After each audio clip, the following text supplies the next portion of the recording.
Now that Chloe had been delivered to us and was sitting in the water in Cherbourg Marina, we had to finalise her preparations and get her ready to start her test sails.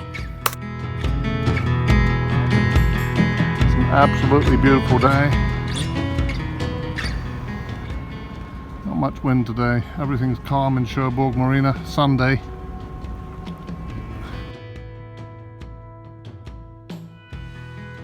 There's the Titanic waiting area, the reception area. There's a big old P&O granny boat, and here comes the new WB Yeats ferry from Ireland. I'm loading the last suitcase onto the boat, and we've got our last minute goodies. Tomorrow is the day that we're moving onto the boat out of the hotel, and we'll keep the car for another week just because we've got some running around to do, but the boat is essentially ready, and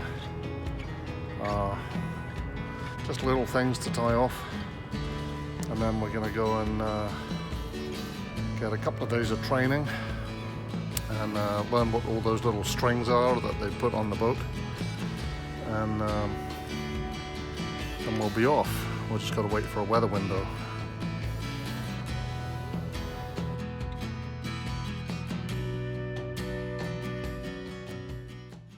Soon after installing the dinghy, we discovered a very slow leak, but that didn't stop Dawn from testing it out a wee bit.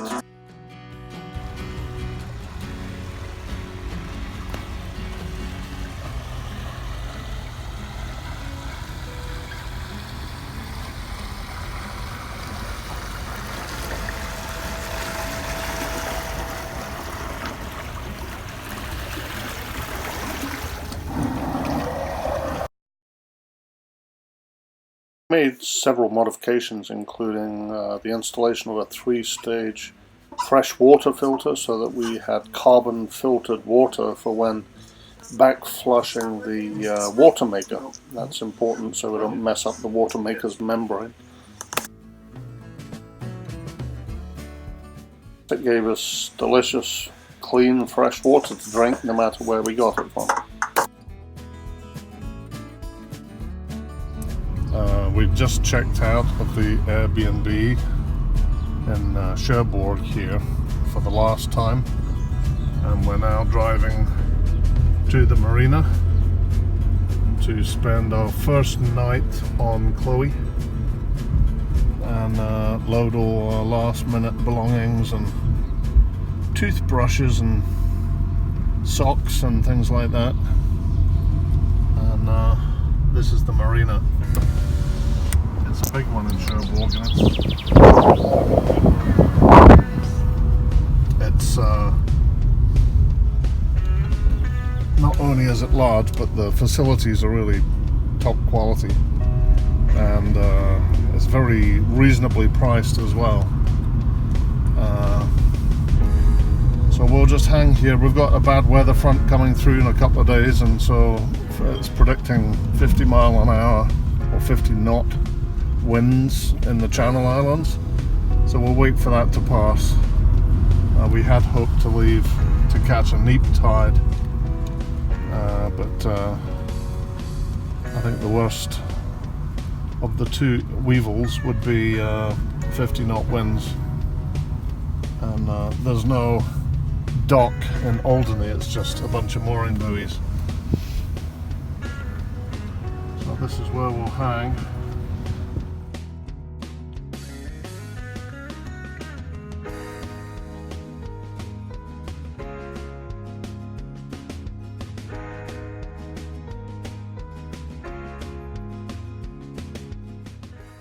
So Chloe, being one of the newest boats in the marina, is stuck right on the end of this dock in the furthest corner of the marina, which is nice because it's the quietest spot and we get to see all the boats coming in and out of the marina, so it's kind of fun to sit out here.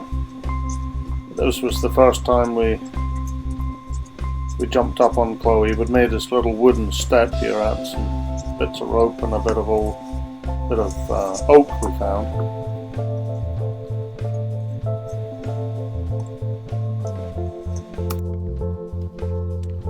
we started to absorb the quiet lifestyle of living on a marina in a comfortable place, except for those few zombie attacks that happen now and again.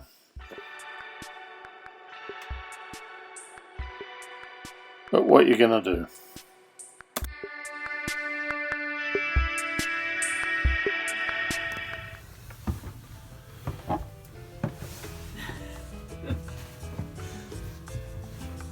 What you doing? Cutting a custom shape for the bed sheets because we have these funky corners. Funk. Yes, so I'm making Funky corners. funky corners. The elastic's in all the wrong places. It just makes no sense. So you're sleeping on a bunched up bit of cloth. So I'll fix that. That sounds like my underwear. Uh-huh. Kind of funky shapes and bunched up in places where it shouldn't be. I'm not gonna fix your bunched up undies. Only the bed. That's not my job. It's not in my job description.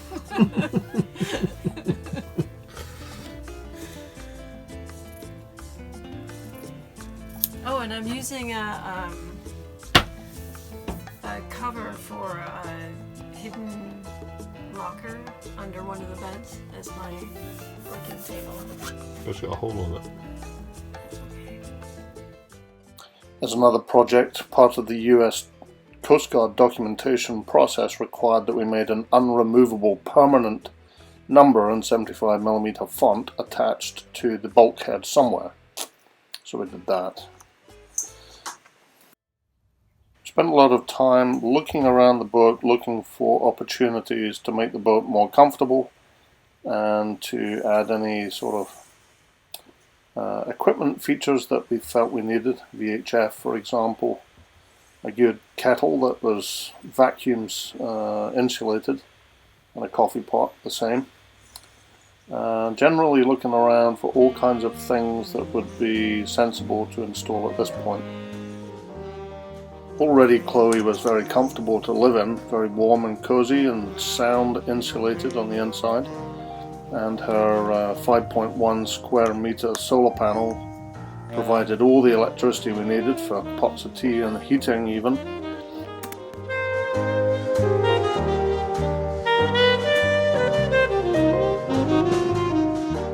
Dawn found this lovely lady just a few hundred meters away from the marina in downtown Cherbourg, who she worked with to make up some cockpit cushions, and she chose a nice red colour to brighten up the cockpit a wee bit, and then she made me carry them back, and Gypsy the dog looked on as they worked and made these red cushions.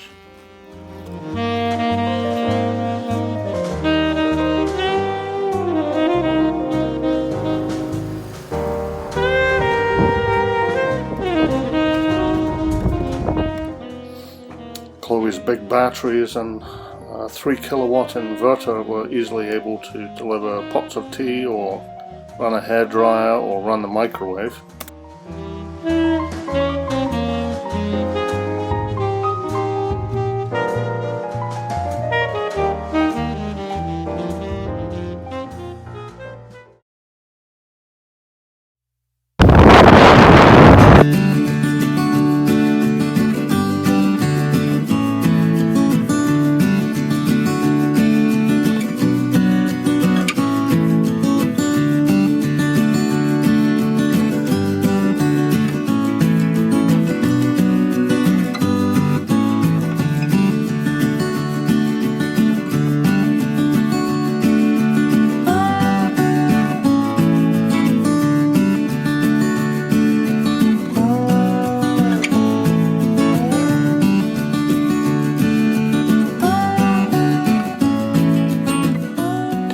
As soon as the wind provided an opportunity, we took Zoe out for a spin around the block, took her out into Cherbourg Harbor area and out beyond the Grand Rad, which is the outer sea barrier that Napoleon built.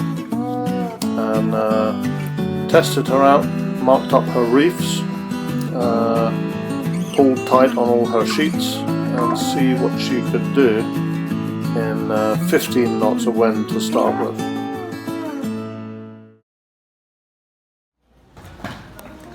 We're back in the middle of Cherbourg town, checking it out, seeing more detail.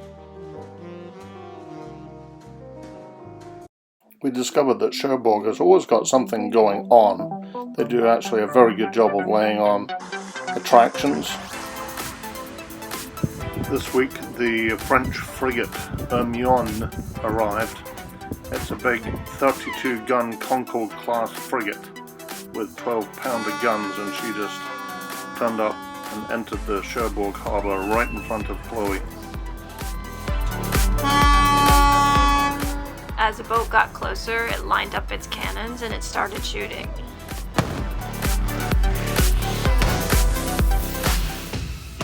Luckily they missed, but they did blow a couple of English boats clear out of the water. Clearly, on some occasions, it's an advantage to be flying an American flag on our boat.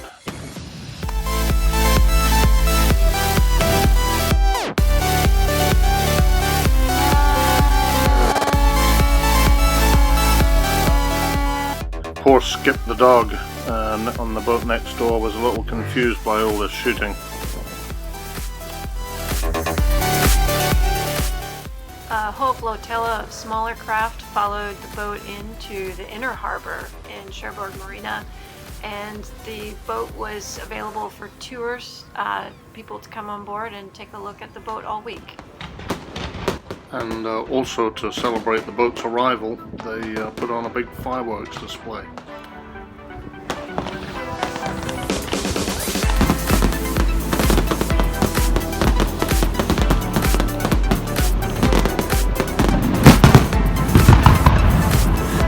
Wow.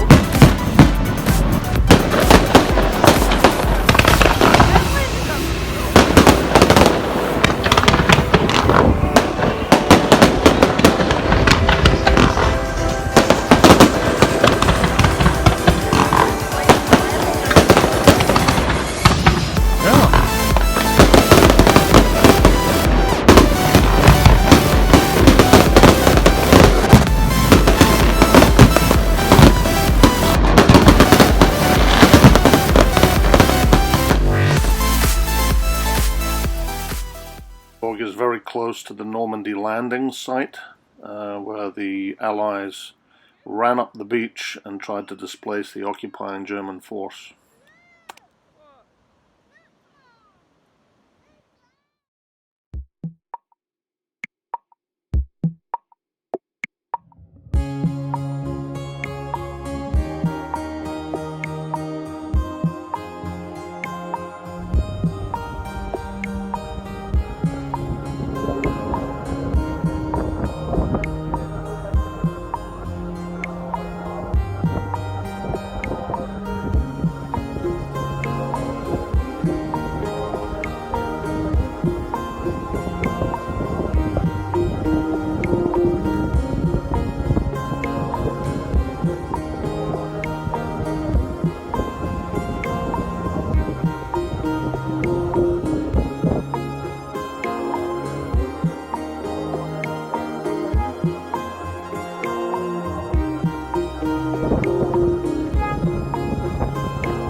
Having a good sail for about 3 or 4 hours, the wind died, and as we caught sight of Alderney, and we just motored in.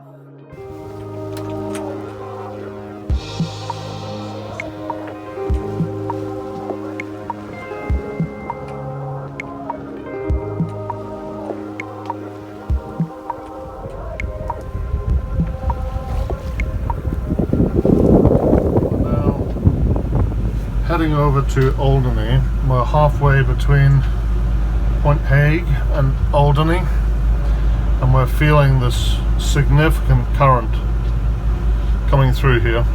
So our boat speed is 4.3 knots, but our speed over ground is 8.4 knots, 8.3.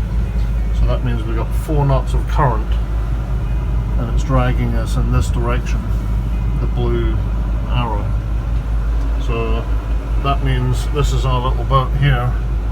That means we're getting dragged directly over to Alderney by the current. It's slingshotting us in through here. So we're kind of taking this arc course, which looks about bang on right now. So we're using it to our advantage. Saving fuel.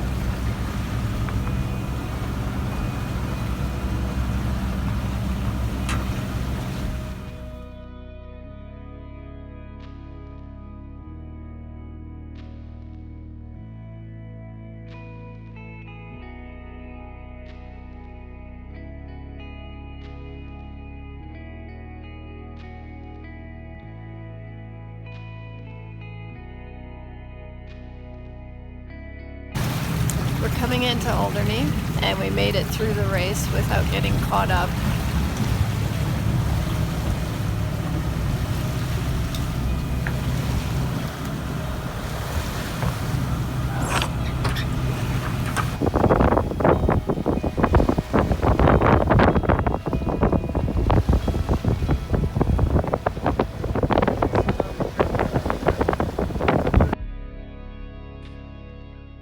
The approach to Alderney has 2 leading lights that you need to line up, one on top of the other.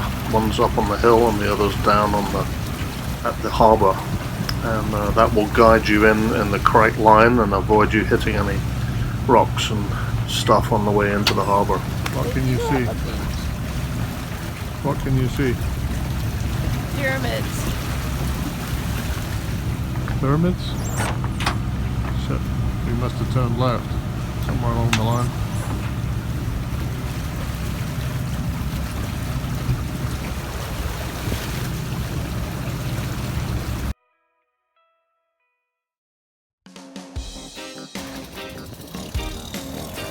We've just arrived at the dinghy dock in Alderney, and we're heading for some fish and chips and beer. Harbour Master, you have to go there first to check in. Later on in Guernsey, the folks at the harbour told us that Alderney was known as 1,000 alcoholics clinging to a rock, which sounded like paradise to me.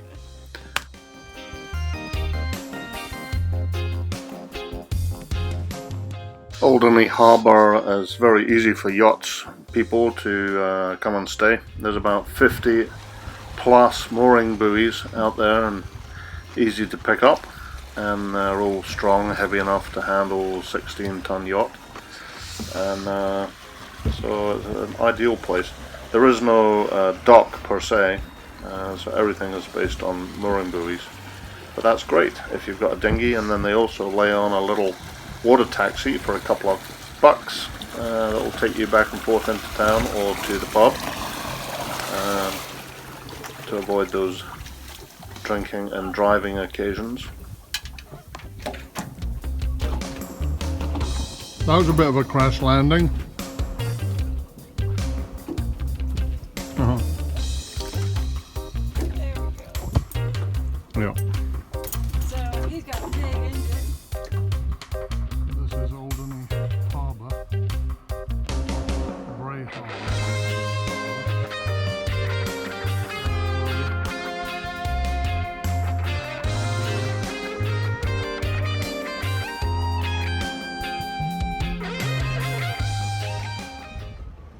So Alderney's supplies and its economy are tightly coupled to the regularity of this cargo ship, which arrives to supply Alderney with all of its food and fuel and supplies exactly once a week. And here she is leaving the port, having delivered all her goodies.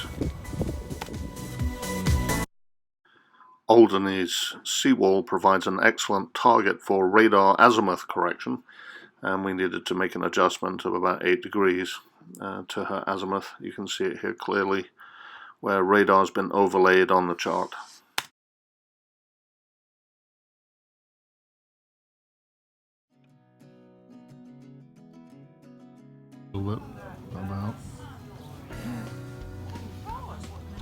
We stumbled upon this restaurant in Alderney, up on top of the hill in the middle of the town. It's a nice little garden area. The whole place is like walking through an arboretum all through Alderney. It's quite nice. There's a Laburnum alpini. Oh yeah. Deadly poisonous if you eat those seeds.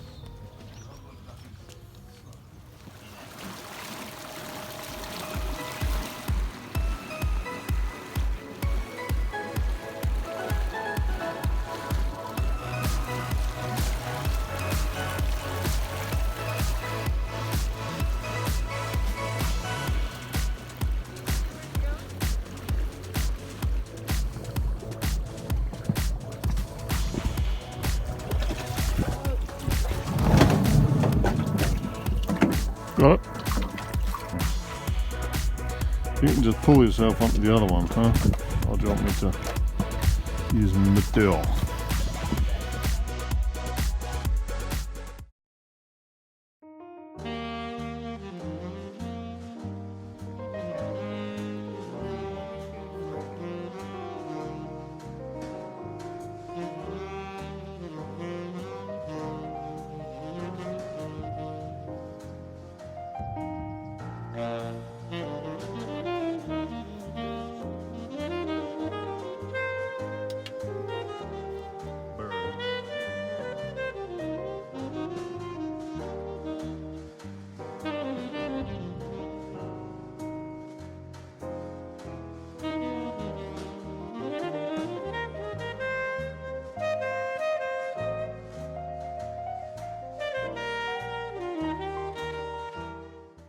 The next morning we were joined by some of our friends who bought the sister ship of Chloe. So she's hull 22 and Chloe is hull 21. And so we decided to go and explore the island together.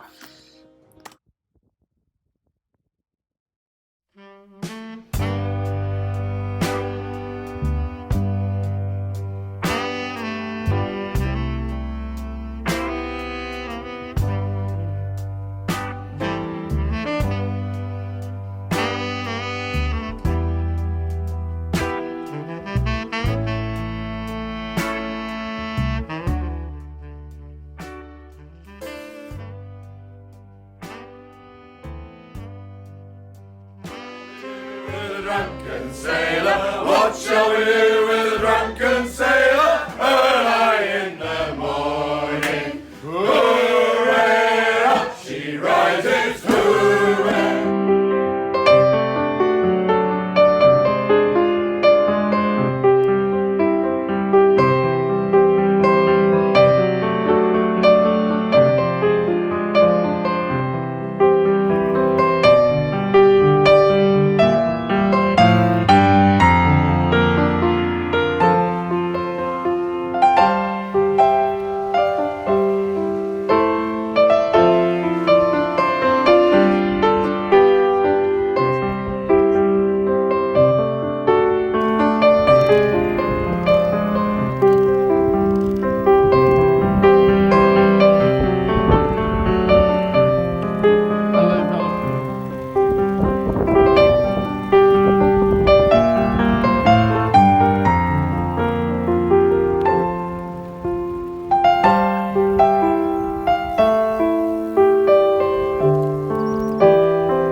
That reminds me of your mum over there. Talon. C'est mignon le petit cochon. Hein? Ouais. Little baby cochon. Yeah. Cochon. Bacon and eggs. C'est le young dog.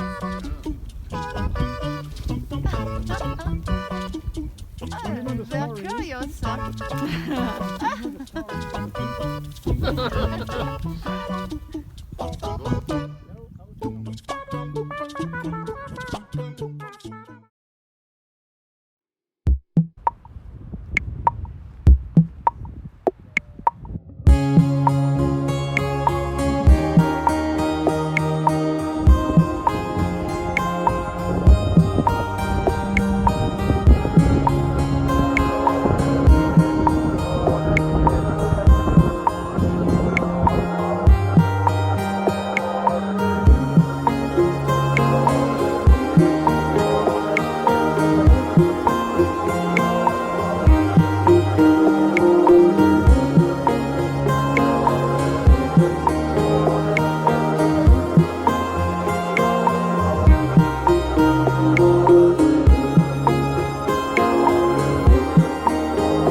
So we're in Alderney, and just to the north of the island is another island called Burhou or Burhou, not sure how you pronounce it.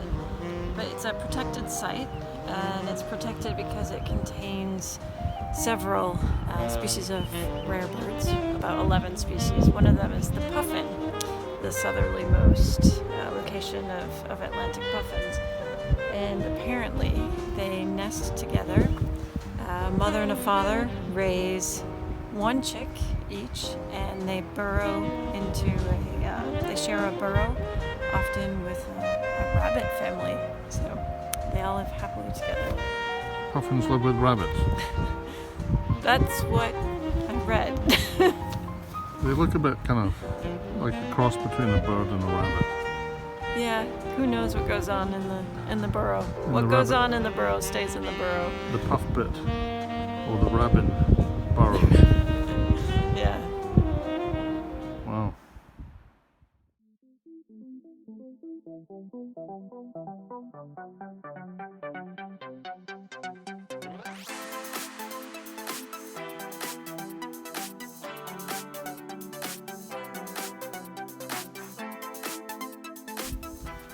This is the oldest fort on Alderney, built in the 1850s, taken over by the Germans in World War II.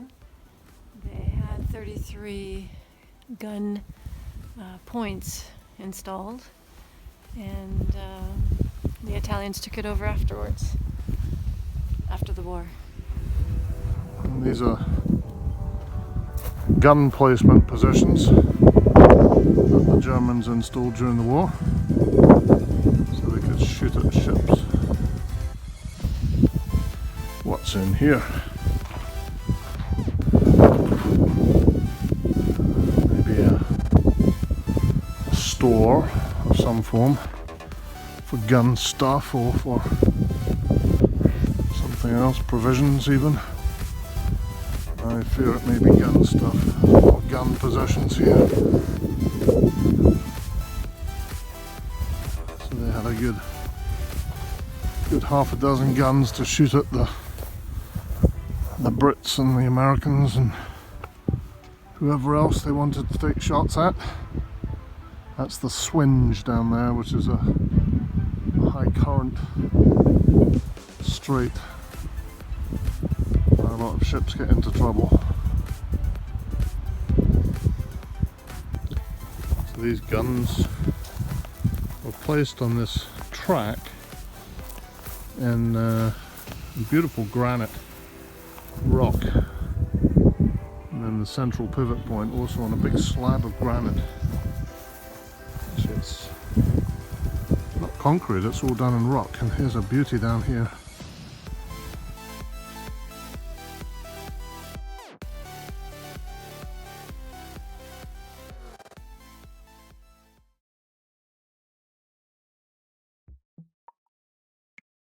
So after our short visit to Alderney, we're gonna move over to the next Channel island, Guernsey, to the west.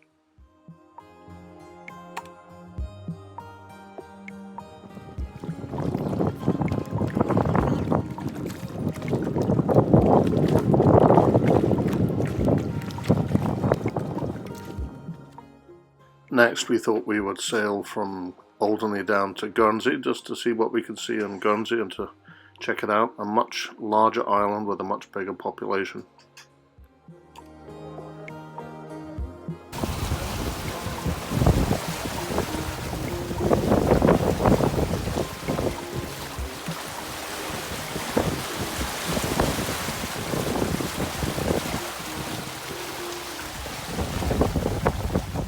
Route, we had to sail through the Swinge, which is kind of a named channel, always a bit iffy, and full of rocks and fast flowing tidal currents.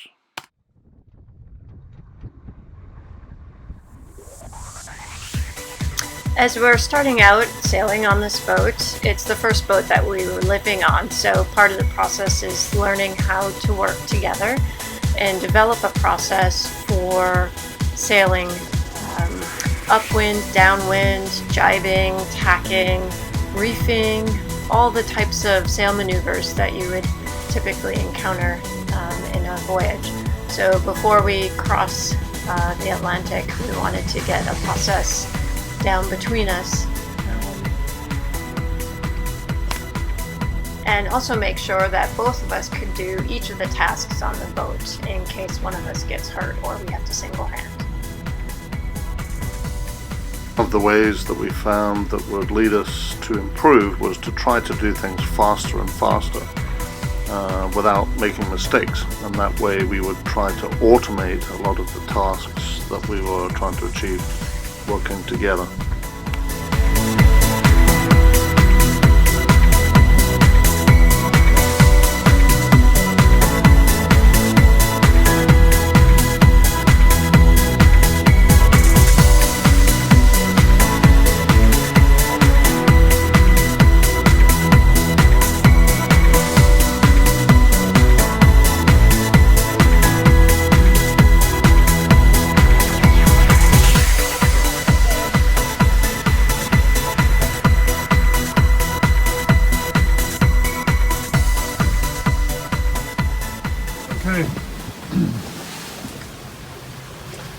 So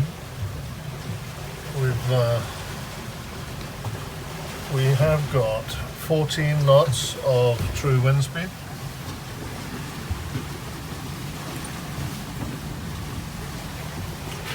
And our boat speed is 6.4 knots. Of course over ground 6.3. We've got some tide we're fighting. A little bit of tide there. And we're pretty tight into the wind, except that we would have to adjust our track to get our the foot of our jib back a little to be better trimmed. So we've just got ourselves into a position where the jib is filled in a little bit. So we've got like one reef in the jib and